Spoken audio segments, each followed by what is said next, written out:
Hello and welcome. In today's video here, I thought I would create a short sequence aimed specifically at lower back pain.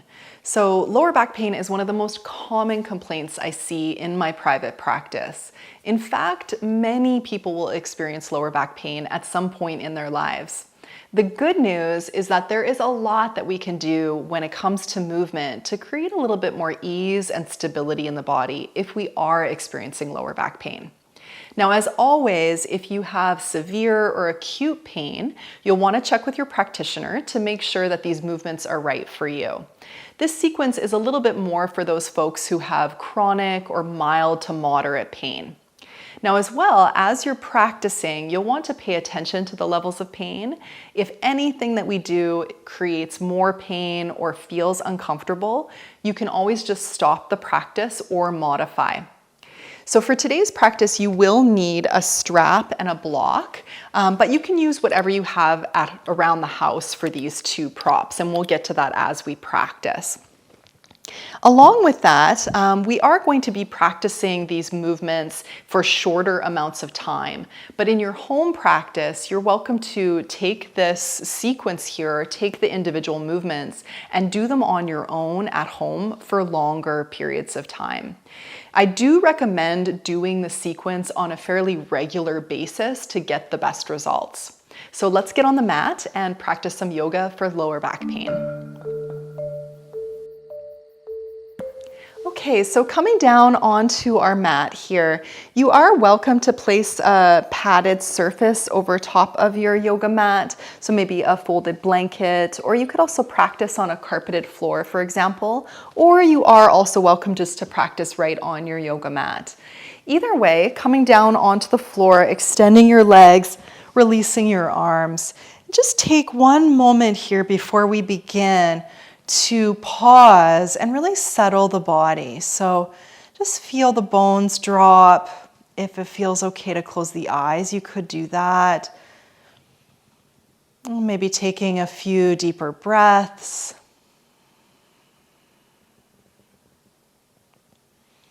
And really allow the bony structure to let go.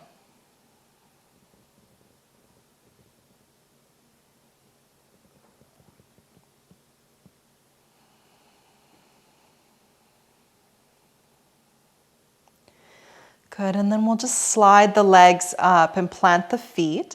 Bring the feet a little bit wider than your hips. Okay, and then if your arms are comfortable at your sides, that's fine. You can just place them wherever is comfortable beside you. For this first movement, we're going to work with a pelvic tilt.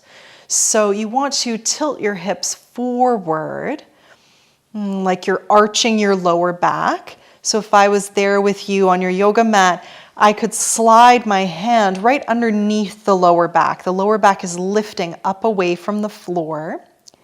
And then we round, sort of lengthening the lumbar, lengthening the lower back as we tilt the hips back. Okay, and then we'll just rock a few times like that. So rocking the hips forward and back. You can call this a pelvic tilt. So the pelvic bowl is rocking forward and back.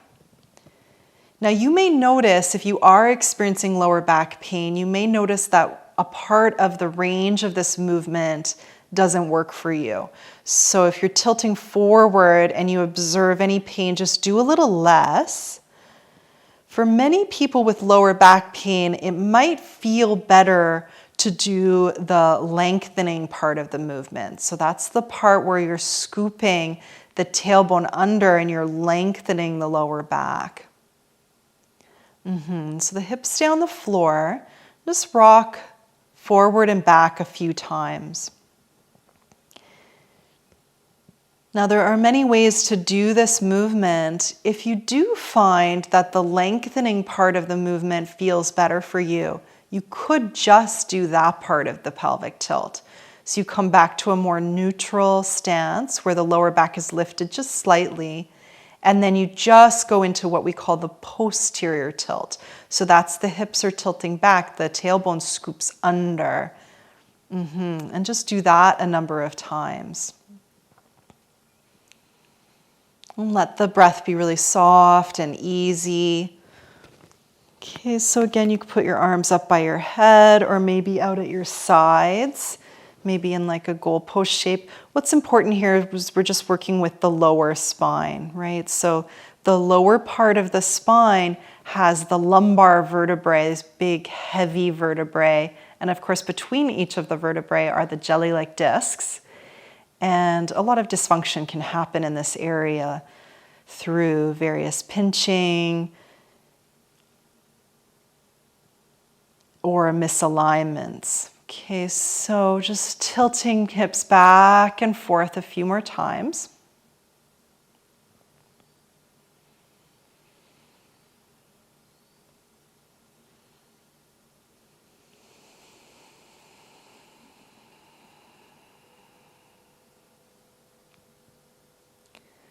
Good, and then coming back through center. And again, if you're in your home practice, you can do this for more repetitions. We'll move on. So the next movement here we're going to explore is what we call sometimes figure 4 or eye of the needle. So you go ahead and cross one ankle over the opposite knee. And then we'll hug the knee into the chest, threading the arms through the legs. So see how the arms are not on the outside of the leg, the arms are threading through the leg. And you grab a hold of the shin or the thigh. Okay, and the head stays down on the floor. If you can't get a good grip here, this is where the strap comes in handy. You could use a scarf if you're at home, or a belt, something to grab a hold of the shin this way. Okay, now what we're looking for here is some sensation in the outer hip of that upper leg. You want to feel some of the opening in the outer hip here. You can achieve this by gently paddling the top leg a little further away from you. Okay, so just gently pressing the knee slightly away from you. Don't force. And encourage the lower back to spread and widen.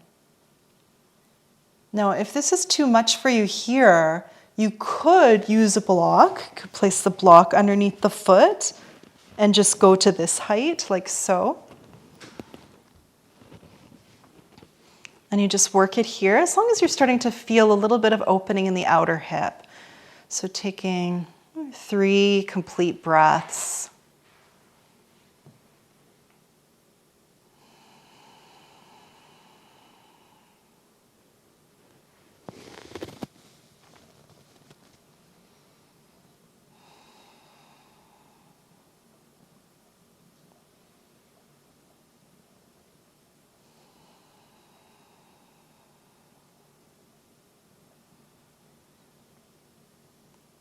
Good, and then we'll pop over other side. So uncrossing the legs and placing the ankle across the knee.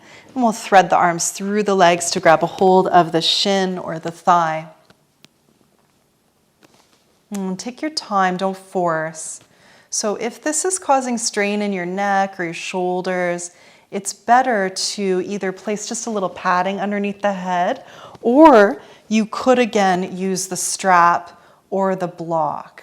Okay, so you take whichever variation is going to work for you today, and then gently paddle that top leg, paddle the knee just slightly away from you if you're not feeling very much sensation in the outer hip. We'll spread and widen the lower back, let the lower back settle and drop.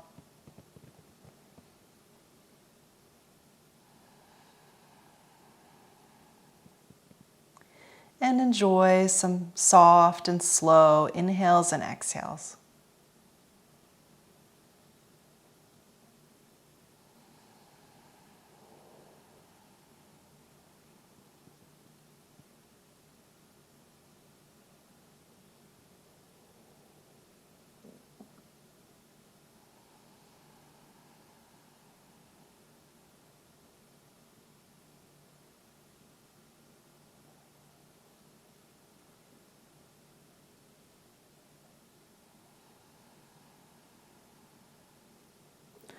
Good, and then release.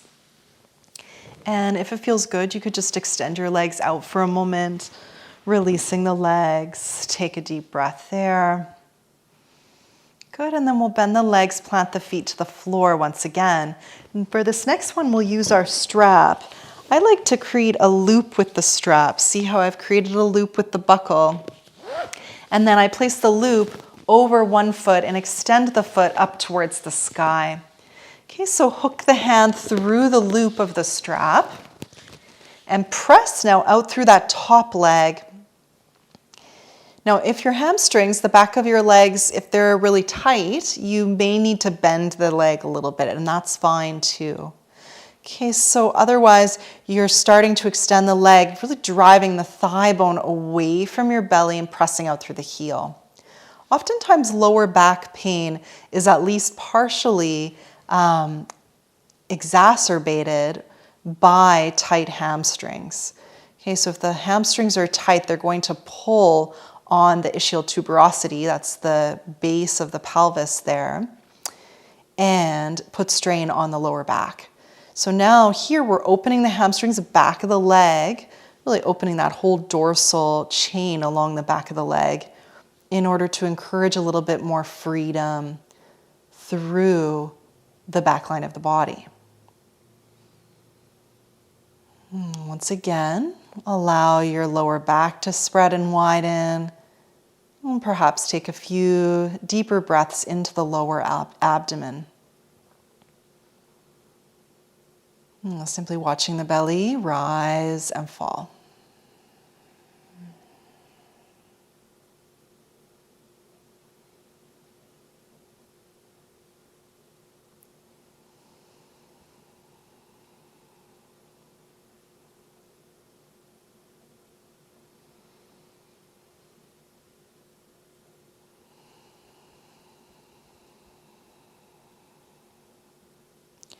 Good, and then swapping out other side, we'll place the foot to the floor and you loop the strap on opposite foot, extend the leg upwards.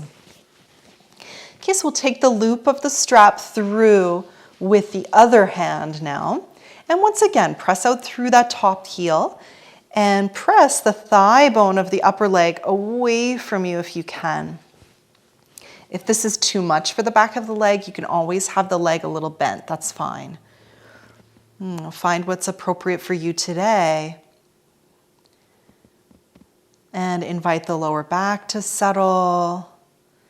Could just sense into the lower belly. Let the belly spread and widen.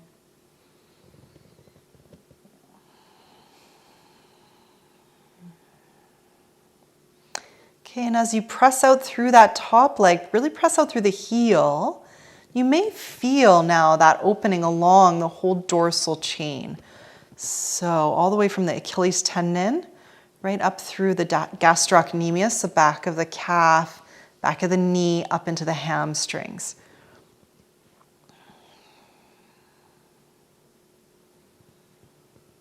And soft and steady breath.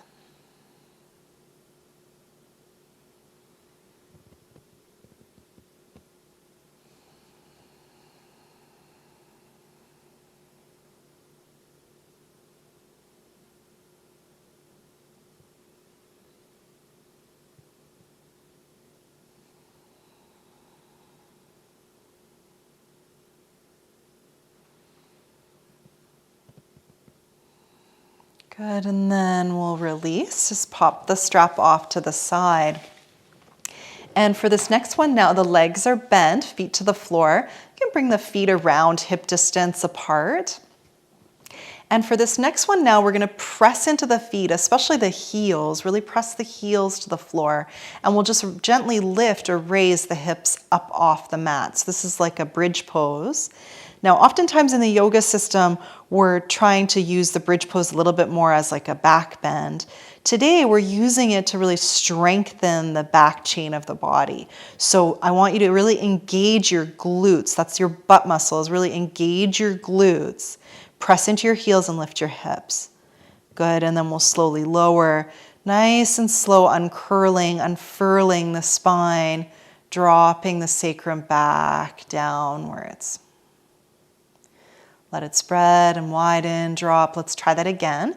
So press into the feet, especially the heels, and lift the hips. You may not go that far, that's fine. Okay, really engage now. Engage the glutes. And if you can, you could lift your toes off the floor. Just press into your heels as you lift. Good, and then slowly unfurl. We'll just do that a few more times.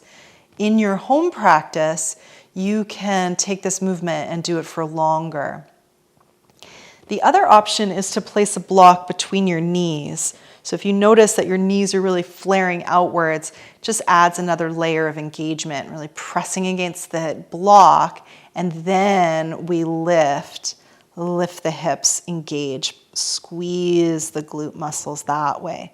You might notice the hamstring grips or has a little extra engagement there. Good, and then slowly, slowly unrolling and returning. Let's try that one more time. With the block or without, press into the heels. Here we go, lift the hips, engage the glutes. You could stay for a moment if you'd like. Good, and then we slowly lower and release back down to the floor. Well done. Okay, so just really let the release happen. Let the sacrum drop, spread the lower back for a moment. Beautiful.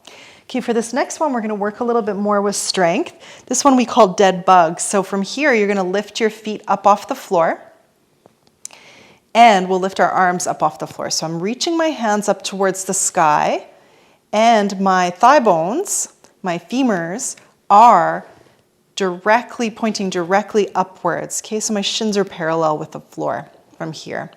Now for this next one, I want you to encourage or really concentrate on what's happening in the midsection of the body. So the tendency here is if your core is weak, you're going to at some point sort of collapse, and you'll notice your hips tilt maybe forward, you get a bigger arch in your lower back. So instead, we want to keep this core section of the body pretty engaged. So you can imagine the outsides of the abdomen wrapping inwards towards the midline. You can also sort of imagine like you're drawing your belly button towards the floor slightly. That's going to keep the engagement. And that's the action we want to keep as we do the movement. So as soon as you feel that release, as soon as you feel that engagement let go, then you want to come back and reestablish the engagement. Okay, so from here, we're going to move opposite arm and opposite leg. So you reach one leg out, one arm back, opposite arm, opposite leg, just above the floor, and then we come back through center. Okay, other side, opposite arm, opposite leg, until just there, about an inch or a couple inches off the floor, and then back through center. Now keep that engagement of the midsection. So navel is drawing down towards the floor. And the arms and the legs are moving in unison.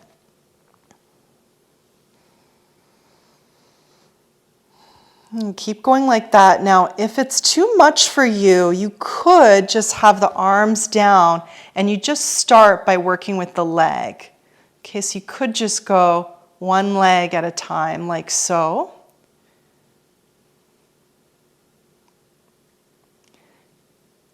Now, if that's still too much, you could start by having the feet just simply on the floor and practice keeping that engagement while you just lift one foot and then set it back down.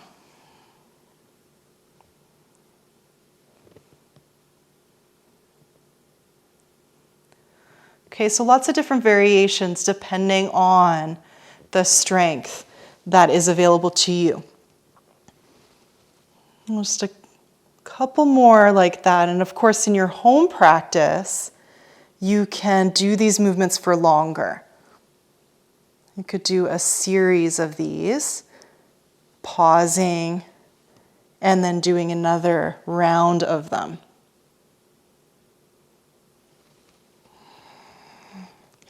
And don't forget to breathe.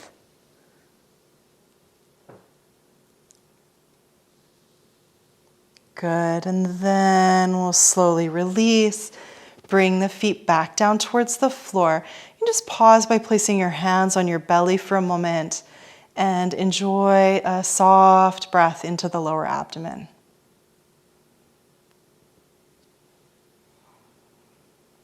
Good, and then from here, let's just roll over to one side and we'll press our way up to a seated position. Okay, and then for our final movement today is we're going to come onto all fours here. So you spread the palms of the hands go directly underneath the shoulders, and the knees go directly underneath the hips. This is similar to the movement we just did, except for now, of course, we're on all fours. So this time we're going to move the opposite leg and opposite arm, and it's the same action that we're looking for in the midsection of the body. So we don't want to collapse like this. If we lose that connection, then we want to re-establish the connection to that core in the body. Okay, so don't release, don't collapse. Instead, you can kind of think of it like you're trying to keep the back flat. Although, of course, the curves in the spine are not flat at all. So there is a natural curve in the lower back, for example. But generally, if you were to look at a person doing this movement, the back looks fairly flat. Okay, so from here, you're going to lift one arm and the opposite leg out, and then you come back through center. Sometimes we call this pointer dog. Let's try it other side. So you reach arm and leg away from one another. This pose and this movement is wonderful to strengthen the multifidus muscles. These are tiny little stabilizers in the lower spine. So going side to side. And again, if it's too much to do arm and leg at the same time, you could start with just the leg.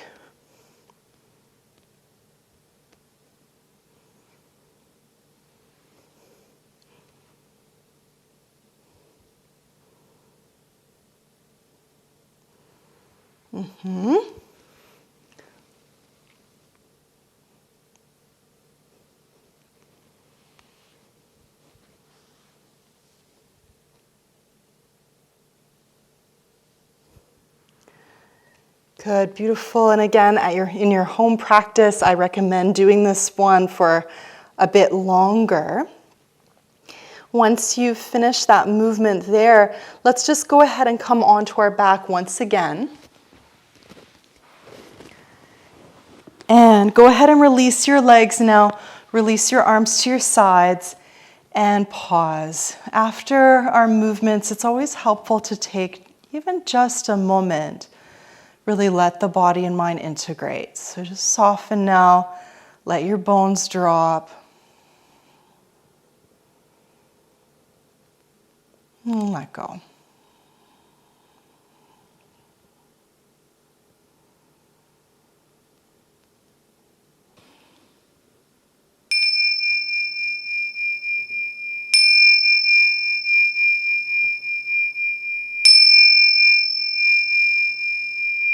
And slowly, slowly rolling to one side and pressing your way up to a seated position.